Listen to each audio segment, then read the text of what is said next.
Vidyayatan Bengali coaching বা বিবি coaching চ্যানেলে সবাইকে স্বাগত। এই চ্যানেলে প্রধানত ডাব্লিউবি বা ওয়েস্ট বেঙ্গল এবং সিবিএসসি বোর্ডের সমস্ত বাংলা বিষয়ের পুঙ্খানুপুঙ্খ আলোচনা করা হবে। আজ শুরু করছি ওয়েস্ট বেঙ্গল বোর্ডের 10ম শ্রেণীর জ্ঞানচক্ষু গল্পটি পড়ানো চলছিল। আগে প্রথম 2টি পেজ পড়ানো হয়েছে, যেটি আগের ভিডিওয়ে আছে। যারা দেখতে ইচ্ছুক অবশ্যই আগের ভিডিও দেখে নেবে। আজ তার পরবর্তী অংশ শুরু করছি, পেজ নাম্বার 12, বই সাহিত্য সঞ্চয়ন ওয়েস্ট বেঙ্গল বোর্ড, আশাপূর্ণা দেবী রচিত জ্ঞানচক্ষু। তাহলে তপন যে গল্প লিখেছিল ছোট মাসির আগ্রহে এবং তপনের মনের গোপন ইচ্ছায়, সেই গল্পটি কিন্তু তার লেখক মেশোর হাতে পৌঁছে যায় এবং লেখক মেশোর সঙ্গে সন্ধ্যা তারা পত্রিকার সম্পাদকের পরিচয় আছে। তাই লেখক মেশো তাকে আশ্বাস দেয় যে সেই গল্পটা তাকে ছাপাতে সাহায্য করবে। বিকেলে চায়ের টেবিলে ওঠে কথাটা, আর সবাই তপনের গল্প শুনে হাসাহাসি শুরু করে। কিন্তু মেশো বলেন, না না, আমি বলছি তপনের হাত আছে, চোখও আছে, নচেত এই বয়সের ছেলেমেয়েরা গল্প লিখতে গেলেই তো হয় রাজা রানীর গল্প, নয়তো কোনো খুন, জখম, অ্যাক্সিডেন্ট অথবা না খেতে পেয়ে মরে যাওয়া, এইসব মাল মশলা নিয়ে লিখতে বসে আর কি। সেই তুলনায় তপন কিন্তু সেই সব দিকে যায়নি, শুধু ওর ভর্তি হওয়ার দিনের অভিজ্ঞতা আর অনুভূতির বিষয় নিয়ে একটা খুব ভালো গল্প লিখেছে। তাহলে ওর চিন্তা ভাবনাটা সবার তুলনায় আলাদা, একটু অন্য ধরনের ছেলে তপন। এবং সাধারণ মানুষের, সাধারণ ওর বয়সী যে সমস্ত ছেলে মেয়ের যে সমস্ত বিষয় নিয়ে গল্প লেখার আগ্রহ, তপন কিন্তু তাদের তুলনায় একটু আলাদা গল্পই লিখেছে। তাই পেশো উৎসাহ সঙ্গে বলছে যে ওর হবে। তপন তো এই কথা শুনে বিহ্বল দৃষ্টিতে তাকায়, অবাক হয়ে যায় যে তাকে এত প্রশংসা করা হচ্ছে। তারপর ছুটি ফুরোলে মেশো গল্পটি নিয়ে চলে গেলেন। তপন তো কৃতার্থ হয়ে বসে আছে, কখন তার গল্পটা ছেপে মেশো নিয়ে আসবে তার বাড়িতে। একের পর এক দিন গুনতে থাকে। এই কথাটাই ভাবতে তপন দিন রাত কাটিয়ে যাচ্ছে যে কবে তার গল্পটা ছেপে আসবে। তপন বসে ভেবেই চলেছে। ছেলেবেলা থেকেই তো রাশি রাশি গল্প শুনেছে তপন, আর এখন বস্তা বস্তা গল্প পড়ছে। কাজেই গল্প জিনিসটা যে কি সেটা জানতে তো আর তার বাকি নেই। শুধু এইটাই জানা ছিল না, সেটা এমনই একদম সহজ মানুষেরাই লিখতে পারে। নতুন মেশোকে দেখে সেই বিষয়টা সে জানতে পেরেছে যে সাধারণ মানুষেরাই গল্প লেখে। তবে আর পায় কে তপনকে? যখনই সময় পায়, যেমন দুপুরবেলা সবাই যখন নিথরভাবে ঘুমিয়ে থাকে, নিথর অর্থাৎ কোনো সারা শব্দ থাকে না, নিশ্চিন্তে ঘুমায়, তখন তপন আস্তে করে একটা খাতা নিয়ে, যে খাতাটা সম্ভবত তার হোম টাস্কের খাতা, বিয়ে বাড়িতেও যে খাতাটা মা নিয়ে যেতে ভোলেনি, সেই খাতাটা নিয়ে আর একটা কলম নিয়ে 3তলা সিঁড়িতে উঠে গেল। আর তোমরা বিশ্বাস করবে কিনা জানি না, এক আসনে বসে লিখেও ফেললো আস্ত একটা গল্প। লেখার পর যখন পড়লো, গায়ে কাঁটা দিয়ে উঠলো তপনের, মাথার চুল খাড়া হয়ে উঠলো। এই কি ব্যাপার? এই যে সত্যি হুবহু গল্পের মতোই সে লিখে ফেলেছে। তার মানে সত্যিই একটা গল্প লিখে ফেলেছে তপন। তার মানে তপনকে এখন লেখক বলা চলে। হঠাৎ ভয়ানক একটা উত্তেজনা অনুভব করতে থাকে তপন, আর দুধ দাঁড়িয়ে দুমদাম করে সিঁড়ি দিয়ে দৌড়ে নিচে নেমে এসে ছোট মাসিকে বলে, ছোট মাসি, একটা গল্প লিখেছি। এবং সেই গল্পের প্রতিশ্রুতি হলো সেই ছোট মেশোর কথা দেওয়া সন্ধ্যা তারা পত্রিকায় সেই গল্প ছাপানো ছোট মেশোকে দেখানোর পর।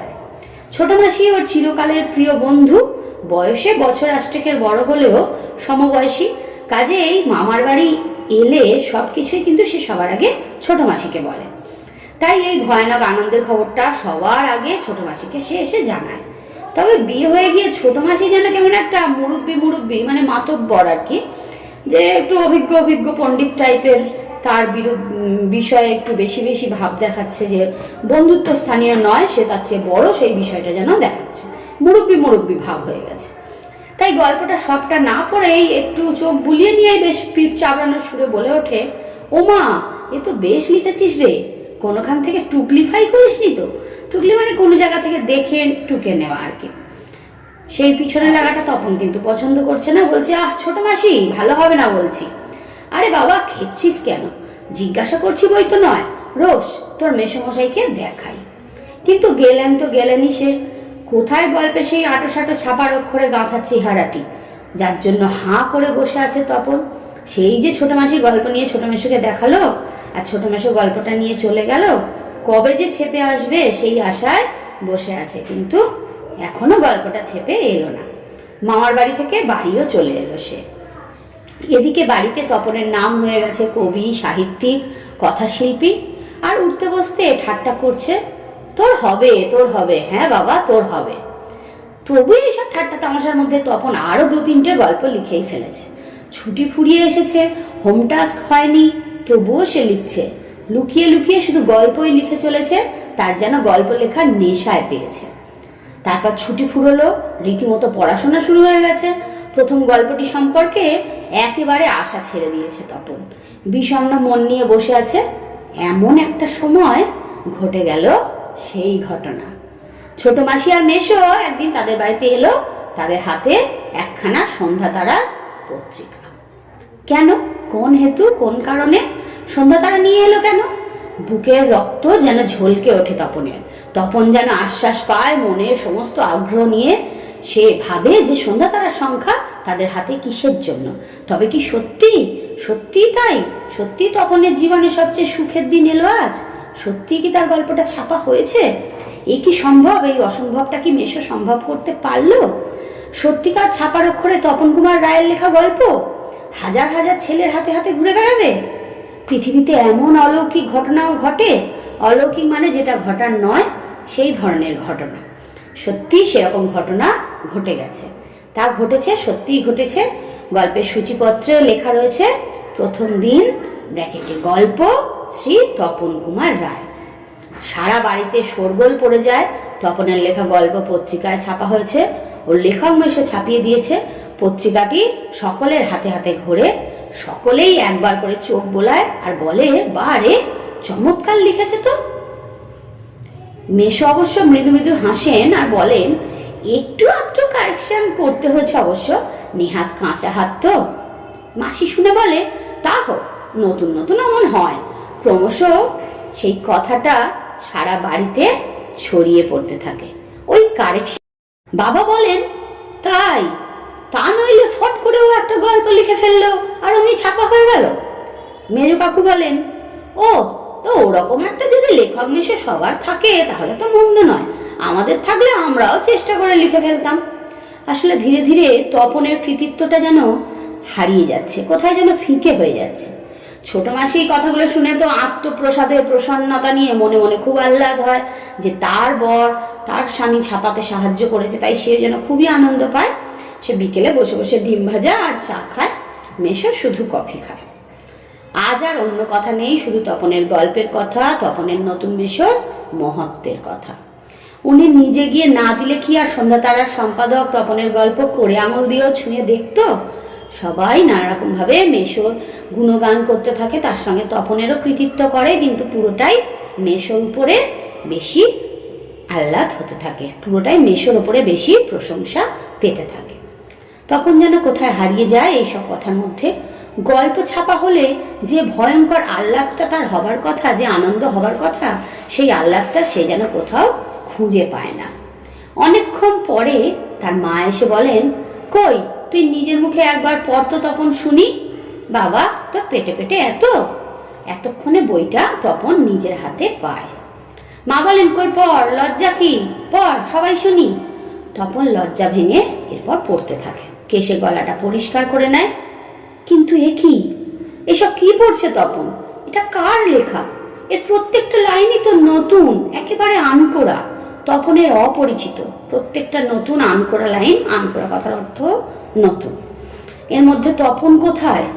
তার মানে মেশো তপনের গল্পটিকে আগাগোড়াই কারেকশন করে দিয়েছে, অর্থাৎ নতুন করে লিখে দিয়েছেন নিজের পাকা হাতের কলমে। তপন আর পড়তে পারে না, বোবার মতো বসে থাকে। তারপর সবাই ধমক দেয়, ধমক খায়। কিরে তোর যে দেখি পায়া ভারী হয়ে গেল। পায়া ভারী মানে এটা একটা বাগধারা, পায়া ভারী মানে পায়া ভারী অর্থাৎ অহংকার হয়ে যাওয়া। বলছে তোর কি এত অহংকার হয়ে গেল, সবাই শুনতে চাইছে তবু তুই পড়ছিস না, নাকি অতি আহ্লাদে বাক্য হয়ে গেল, অতি আহ্লাদে তুই বাক্য হারিয়ে ফেললি। এরপর তপন বকা খেয়ে গড়গড়িয়ে পড়তে যায়। তপনের মাথায় কিছুই ঢোকে না, সে শুধু পড়েই চলেছে। তবু ধন্যি ধন্যি পড়ে যায়।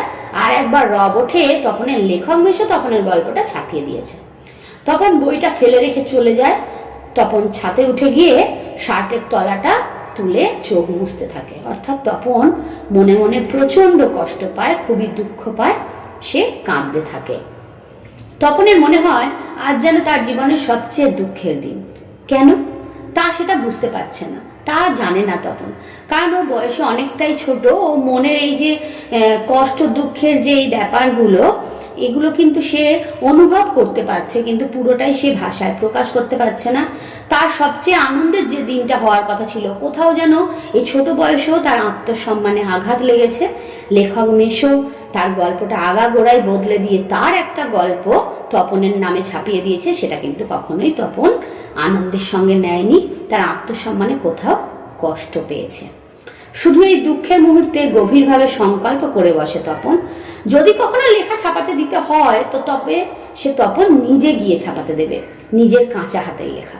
ছাপাতে হয় হোক, না হয় না হোক। তপনকে যেন আর কখনো শুনতে না হয় অমুক তপনের লেখা ছাপিয়ে দিয়েছে।